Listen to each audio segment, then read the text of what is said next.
విశ్వవిఖ్యాత నట సార్వభౌమ ఎన్టీ రామారావు, సహజనటి జయసుధ, అప్పట్లో నూతనంగా పరిచయం చేయబడిన అంబిక, ఈ ముగ్గురు కలిసి నటించినటువంటి విశ్వరూపం.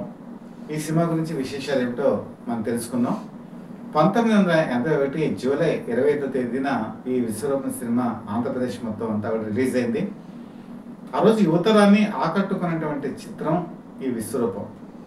ఎన్టీ రామారావు సహజంగా పిక్చర్ అయినప్పటికీ పౌరాణికమైన అవుతుంది, జానపదం అవుతుంది, లేకపోతే ఒక క్లాసు మాస్ ఈ తరహా చిత్రాలు ఇవన్నీ ఉంటాయి. కానీ ఆ రోజు కనుక చూసుకున్న పరిస్థితుల్లో యువతరానికి ఒక స్ఫూర్తిని ఇచ్చినటువంటి చిత్రం ఈ విశ్వరూపం. దీన్ని డైరెక్ట్ చేసినటువంటి దాసరి నారాయణరావు ఈ సినిమాని అద్భుతంగా మలిచారు, ఒక కామెంట్లా తీర్చిదిద్దారని చెప్పి మనం అనుకోవచ్చు. అయితే ఈ సినిమా నిర్మాణం ఎందుకు జరిగింది, ఎలా జరిగింది అని చూసుకుంటే మీకు అందరికీ బాగా తెలుసు కొసరాజు. ఈయన పాటలు బాగా రాసేవారు. సినిమా ఇండస్ట్రీలో ఎన్టీ రామారావుకి బాగా ఇష్టమైనటువంటి ఒక కవి ఎవరు అనుకుంటే అందులో ఖచ్చితంగా కొసరాజు పేరే ఉంటుంది. ఎన్నో అద్భుతమైన సంగీతం, సాహిత్యం ఈ రెండు ఎప్పుడైతే సినిమాకి సమకూరుతాయో అప్పుడే విజయవంతం అవుతుంది. అలాంటి సాహిత్యాన్ని అందించినటువంటి కొసరాజు జీవితంలో స్థిరపడ్డారు, కానీ అత్యున్నత శిఖరాలకి ఆర్థికంగా ఎదగలేకపోయారు.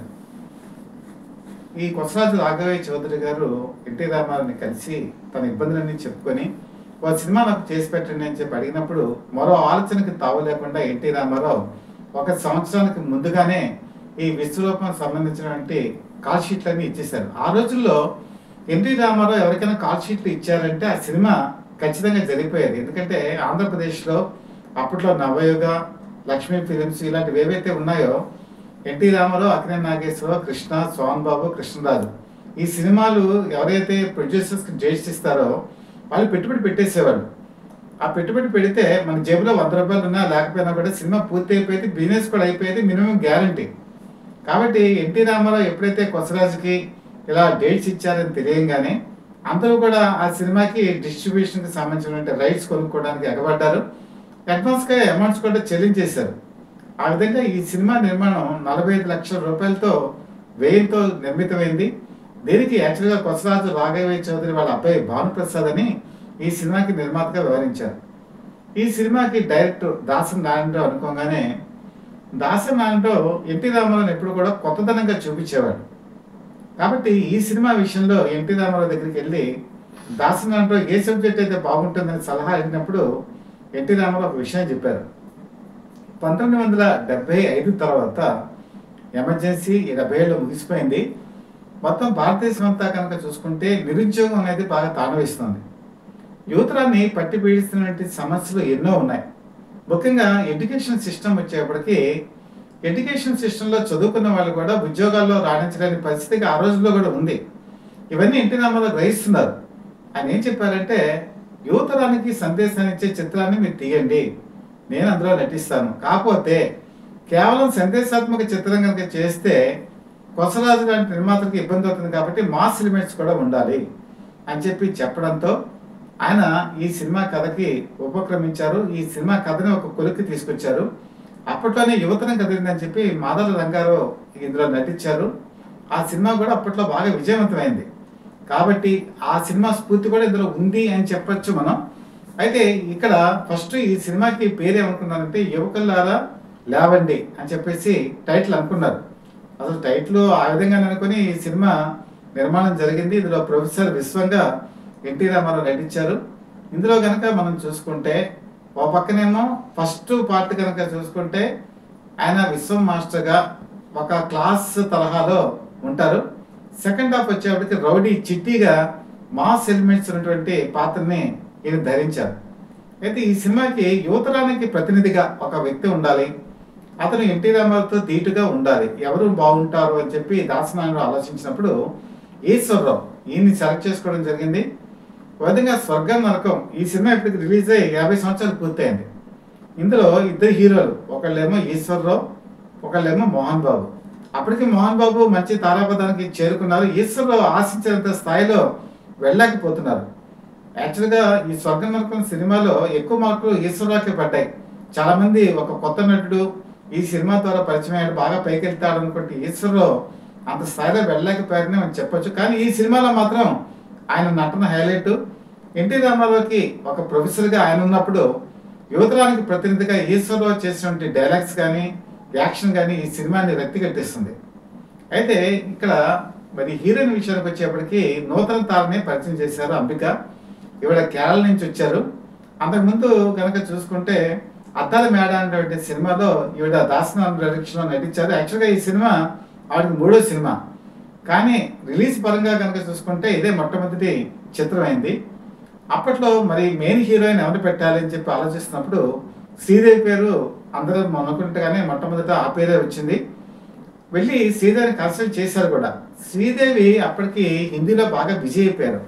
అలాగే తెలుగులో కూడా ఆవిడ మంచి చిత్రాలు ఉన్నాయి. ఒక పక్క ప్రేమాభిషేకం అప్పటికే రిలీజ్ అయ్యి సూపర్ డూపర్ హిట్ అయ్యింది. ఆవిడ ప్రభ వెలిగిపోతుంది. ఎన్టీ రామారావుతో ఎవరైనా సరే హీరోయిన్ అనేటప్పటికీ ఎవరు కాదనే పరిస్థితి. కానీ ఆవిడ వేరే వేరే రీజన్స్ చెప్పారు, కానీ ఆ సినిమాలో ఆవిడ డేట్స్ ఇవ్వలేదు. ఎందుకంటే ప్రాధాన్యం అంతగా లేదని చెప్పి వాళ్ళ తల్లి రాజేశ్వరి భావించడమే. అయితే ఇక్కడతో మొదలైనటువంటి శ్రీదేవి తర్వాత కాలంలో కృష్ణ సినిమాను కూడా రిజెక్ట్ చేసింది. సింహాసనం సినిమాలో వన్ ఆఫ్ ద హీరోయిన్ కింద శ్రీదేవిని బుక్ చేసుకుందాం అని చెప్పి కృష్ణ అనుకున్నారు. కానీ ఆ సినిమాలో తనకు ప్రాధాన్యత లేదని ఆవిడ ఆ సినిమాలో నటించలేదు. అలాగే చిరంజీవితో కొండవీటి దొంగ అనేటువంటి సినిమాలో ఆవిడే నటించాలి, కానీ తనకు ప్రాధాన్యం ఉండాలి, తన పాత్ర చుట్టూ హీరో పాత్ర తిరగాలని చెప్పి కండిషన్స్ పెట్టడంతో అప్పుడు ఆ క్యారెక్టర్ని 2 కింద డివైడ్ చేసి విజయశాంతి, రాధ వీళ్ళ ప్రాధాన్యతతో ఆ సినిమాని రూపొందించడం జరిగింది. ఈ విధంగా చాలా మంది సినిమాని రిజెక్ట్ చేశారు.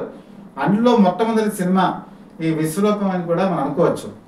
అయితే ఇప్పుడు 1941 ఈ సెకండ్ హాఫ్ వచ్చేప్పటికి అప్పటికి ఎన్టీ రామారావు మధ్యలో ఒక ఆలోచన వచ్చేసింది. ఒక రాజకీయాల్లోకి తను ప్రవేశించాలి, మన సినిమాలన్నీ వీలైనంత వరకు పూర్తి చేసేయాలి, కాబట్టి పార్టీ పెట్టి ప్రజల్లో తిరగాలి, తన ఆలోచనని ప్రజల్లోకి మళ్ళించాలని ఎప్పుడైతే అనుకున్నారో సినిమాను కూడా చాలా తొందరగా తీసేటువంటి ఉద్దేశంతో ఆయన ముందుకెళ్తున్నారు.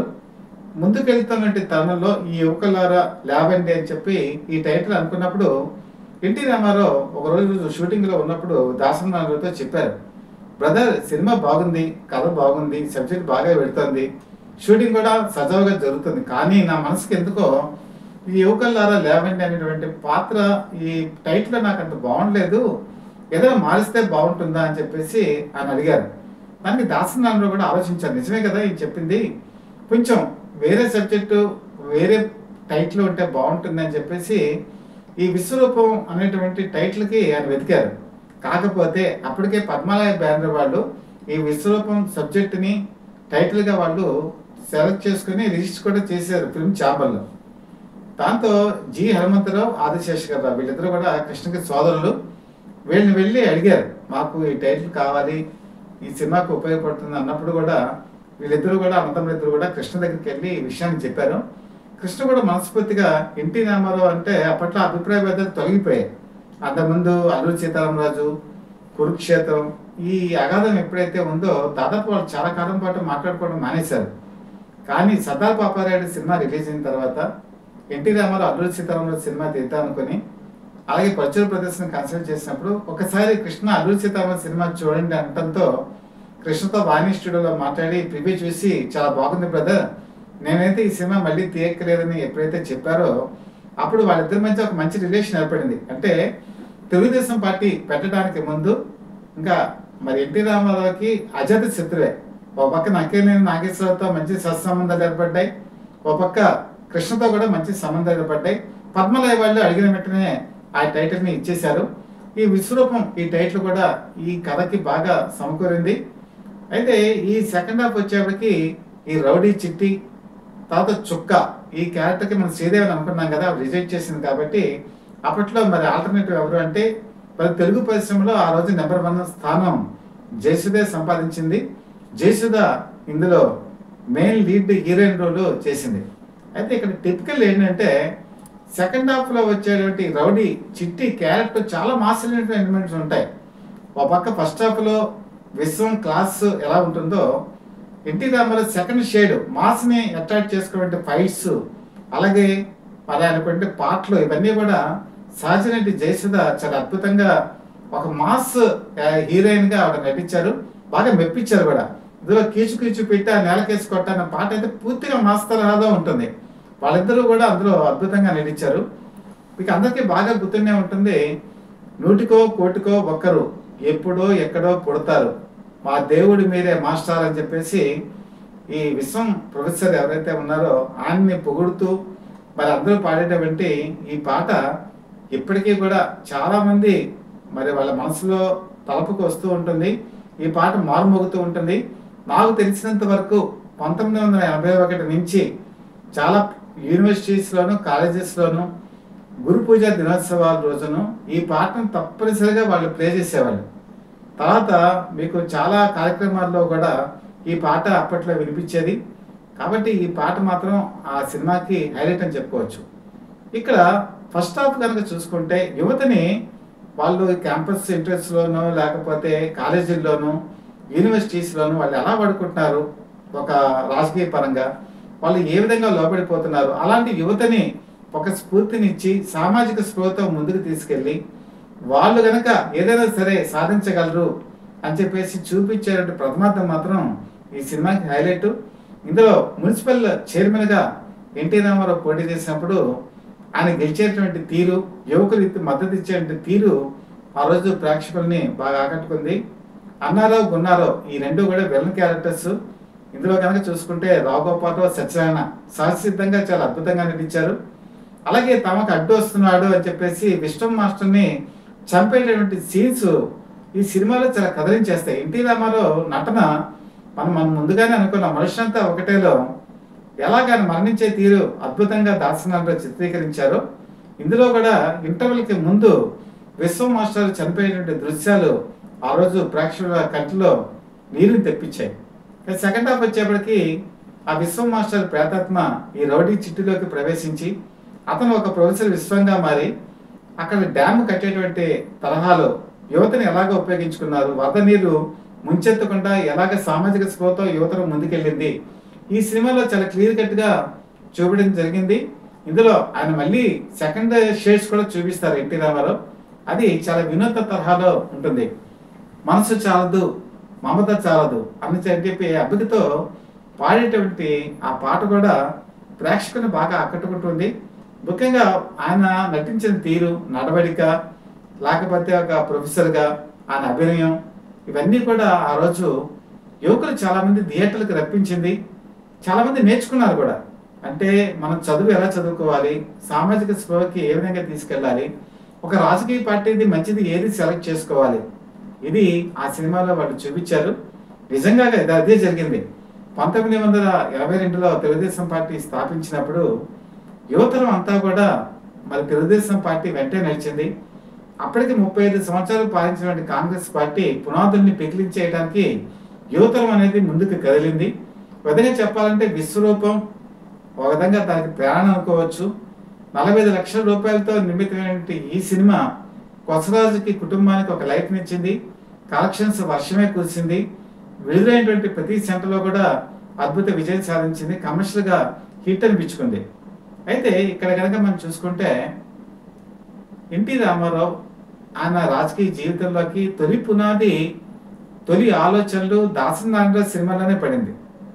అలాగే ఆయన సలహా అడిగారు దాసనారాయణని, రాజకీయ పార్టీ పెడితే ఎలా ఉంటుంది అని చెప్పి అడిగినప్పుడు కూడా ఈ విశ్వరూపం సినిమా షూటింగ్లో కూడా దాసనారాయణ చెప్పారు, మీకు తిరుగులేదండి, మీరు ఖచ్చితంగా ఎలక్షన్స్ గెలుస్తారు, మీకు ఒక ముఖ్యమంత్రి అయ్యేటువంటి స్థాయి ఉందని చెప్పి ఈ విశ్వరూపం సినిమా షూటింగ్లో దాసనారాయణ చెప్పారు. ఒక విధంగా అప్పటికి దాసనారాయణరావు ఎన్టీ రామారావుకి ఒక కుడి భుజం. ఓ పక్కన కనుక చూసుకుంటే అక్కినేని నాగేశ్వరరావుతో ప్రేమాభిషేకం, ఓ పక్కనేమో విశ్వరూపం, ఈ ఇద్దరితో కలిసి ఇట్లు ఇచ్చారు. అయితే ఈ విశ్వరూపం సినిమా షూటింగ్ జరుగుతుండగానే మేఘ సందేశం అనేటువంటి స్క్రిప్ట్ రెడీ చేశారు అక్కినేని నాగేశ్వరరావు. దానికి అక్కినేని నాగేశ్వరరావు ఏమన్నారంటే, నేను ఒక వన్ ఆఫ్ ద పార్ట్నర్గా దాసనారాయణరావు వన్ ఆఫ్ ద పార్ట్నర్గా ఇద్దరం కలిసి మనం ఈ సినిమా తీద్దామని చెప్పి ఈ మేఘ సందేశం తెరకెక్కించే ప్రయత్నాలు ఉన్నప్పుడు అది ఎన్టీ రామారావు దృష్టికి కూడా వచ్చింది. వస్తే దాసనారాయణ అడిగారు, ప్రేమాభిషేకం ఇంత సూపర్ డూపర్ హిట్ అయింది కదా, ఇప్పుడు ఈ మేఘ సందేశం ఏ జడ్జి మీద చేస్తున్నారు బ్రదర్ అని అడిగితే దాసనారాయణరావు లైన్ చెప్పారు. అది విని బాగుంది బ్రదర్, ఈ సినిమా కూడా విజయం అవుతుంది, ప్రొసీడ్ అని చెప్పి దాసనారాయణరావు భుజం తట్టి ప్రోత్సహించారు ఎన్టీ రామారావు. ఆయన చెప్పినట్టుగానే మేఘ సందేశం కూడా ఒక క్లాసికల్ మూవీ, కమర్షియల్గా అది బాగా ఆడింది, క్లాసికల్గా కూడా అక్కినేని నాగేశ్వరరావుకి బాగా పేరు వచ్చింది. ఇది కూడా ఈ ఈ విశ్వరూపం సినిమా షూటింగ్లోనే జరిగింది. అయితే ఇంటి సలహాలు తీసుకొని అన్ని సలహాలు పొందినటువంటి ఎన్టీ రామారావు తన పార్టీ స్థాపించిన తర్వాత మాత్రం దాసనారాయణరావు ఎందుకునో తెలుగుదేశం పార్టీలోకి వెళ్ళలేదు. చాలామంది ఆ రోజు ఎక్స్పెక్ట్ చేసింది ఏంటంటే దాసనారాయణరావు ఖచ్చితంగా ఎన్టీ రామారావు వెంటనే నడుస్తారు, తెలుగుదేశం పార్టీలో ఆయనకు ఒక మంచి పదవి వస్తుందని చెప్పి వాళ్ళు భావించారు. కాకపోతే తర్వాత కాలంలో అన్యూనంగా ఆయన కాంగ్రెస్ పార్టీలోకి వెళ్ళిపోయారు. తర్వాత రాజకీయ విమర్శలు మీకు తెలియదే ఉంది, ఆయన కూడా చేశారు అనుకోండి ఎన్టీ రామారావు మీద. ఒక విచిత్రమైన మలుపు ఈ సినిమా ఇండస్ట్రీలో జరిగింది. అలాగే ఎన్టీ రామారావుకి ఆ రోజు రాజకీయంగా ఇప్పుడు కాంగ్రెస్ పార్టీలో బాగా పేరొందిన వాళ్ళు ఈ విశ్వరూపం సినిమాకి వాళ్ళందరూ అభిమానులు. వంగవీటి మోహన్ రంగ మీకు అందరికీ తెలిసే ఉంటుంది. ఈయన కాంగ్రెస్ పార్టీ నాయకుడు, విజయవాడ నుంచి కూడా ఆయన ఎమ్మెల్యేగా గెలుపొందిన వ్యక్తి. ఈయన ఈ విశ్వరూపం లేకపోతే ఎన్టీ రామారావు సినిమాలు ఎప్పుడు రిలీజ్ అయినా సరే ఫస్ట్ షోకి ఈయన వెళ్ళిపోయేవాళ్ళు. వెళ్ళిపోయి ఎన్టీ రామారావు సినిమా చూసేవాళ్ళు. ఆ తర్వాత కాంగ్రెస్ పార్టీ లీడర్గా ఎంత పేరు ప్రఖ్యాతులు సంపాదించారో అందరికీ తెలిసిందే. అలాగే కాంగ్రెస్ పార్టీలో అప్పుడు వైఎస్ రాజశేఖర రెడ్డి తర్వాత ముఖ్యమంత్రి గారు, ఆయన తన చిన్నతనంలో ఎన్టీ రామారావు సినిమాలు కనుక రిలీజ్ అయితే ఒక్క షో కూడా ముందు చూడకుండా వదిలిపెట్టేవాడు కాదు. ముందు వచ్చి ఆ సినిమా చూసి ఆయన వెళ్ళేవారు. అంటే వైఎస్ రాజశేఖర రెడ్డి లాంటి వాళ్ళే ఎన్టీ రామారావు అభిమానులు. అంటే ఎన్టీ రామారావుకి ఆ రోజుల్లో సినిమాల్లో ప్రతి ఒక్కళ్ళు కూడా అభిమానే. రాజకీయాల్లోకి వచ్చిన తర్వాత కూడా ఆయన సినిమాలు కూడా అందరూ అభిమానించేవాడు. అయితే ఈ సినిమా షూటింగ్ జరుగుతున్నప్పుడు మనం అనుకున్నాం అంబిక కేరళ నుంచి రావటం జరిగింది. ఆమెతో పాటు వాళ్ళ సిస్టర్ కూడా వచ్చేది. ఆడ నల్లగా ఒక పల్చగా బక్కగా పీలగా ఇలా ఉండేవాళ్ళు. ఉంటే చాలామంది అనుకునేవాళ్ళు ఈమె షూటింగ్ వస్తుంది అని చెప్పి అనుకునేవాళ్ళు. ఎన్టీ రామారావు చాలా సందర్భాల్లో ఆమెని చూశారు. చూసి తర్వాత కాలంలో అంటే దాదాపుగా ఇంకా 82 ప్రాంతాల్లో చండశాసనుడు అనే ఒక సినిమా తీశారు.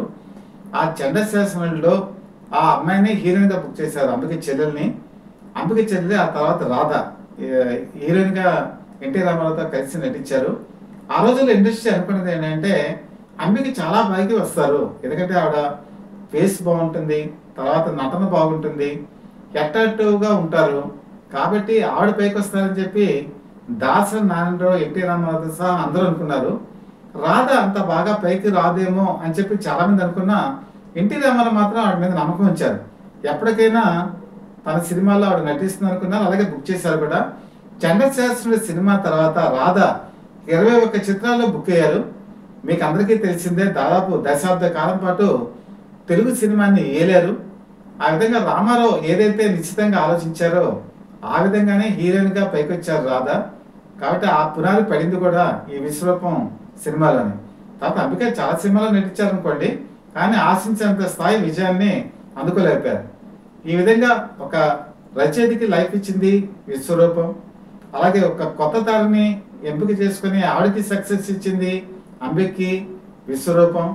ఆ తర్వాత వాళ్ళ చెల్లెలు రాధని తర్వాత కాలంలో హీరోయిన్గా పరిచయం చేసింది కూడా విశ్వరూపం.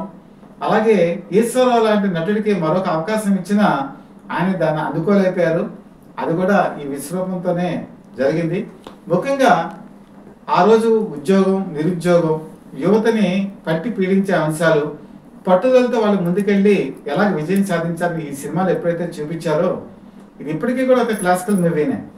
ఎవరైనా సరే మీ పిల్లలు చదువుతున్న వాళ్ళు కానీ లేకపోతే విద్యార్థులు కానీ ఉద్యోగం కోసం చూసేవాళ్ళు కానీ వీరు తప్పకుండా చూపించవలసిన చిత్రం ఈ విశ్వరూపం. ఇది ఎప్పటికీ కూడా మన తెలుగు సినిమా ఇండస్ట్రీలో వాళ్ళ సమస్యల్ని ఇతివృత్తంగా తీసుకుని ముందుకెళ్ళినటువంటి చిత్రంగా మనం భావించవచ్చు. అలాగే విశ్వవిఖ్యాత నటసార్వభౌమ ఎన్టీ రామారావు కూడా సామాజిక స్పృహతో తీసినటువంటి చిత్రం ఈ విశ్వరూపం. దీని అందరూ కూడా అభినందించదగినటువంటి చిత్రం, చూడదగ్గ చిత్రంగా మనం భావించవచ్చు. ముఖ్యంగా ఈరోజు మన ఎన్టీ రామారావు సినిమా విశేషాలు అనేక మంది మేము ముందుంచుతున్నాం. మీకు గనక ఇవన్నీ నచ్చినట్టయితే లైక్ చేయండి, అలాగే బెల్ ఐకాన్ ప్రెస్ చేసి సబ్స్క్రైబ్ చేసుకోండి. మీ సపోర్ట్ మాకు అందజేయండి. అలాగే ఎన్టీ రామారావుకి సంబంధించిన అనేక అంశాలు మీకు అటాచ్ చేయబడి ఉన్నాయి. వాటిని మీరు స్పృశించండి, చూడండి. అందులో విజ్ఞానదాయకమైన విషయాలు మనసులో గుర్తుపెట్టుకోండి. మీ అభిమానాన్ని మా మీద ప్రశ్నింప చేయవలసిందిగా మనస్ఫూర్తిగా కోరుకుంటూ మీ చీఫ్ ఎడిటర్ డివిఎస్ఎస్ కృష్ణప్రసాద్.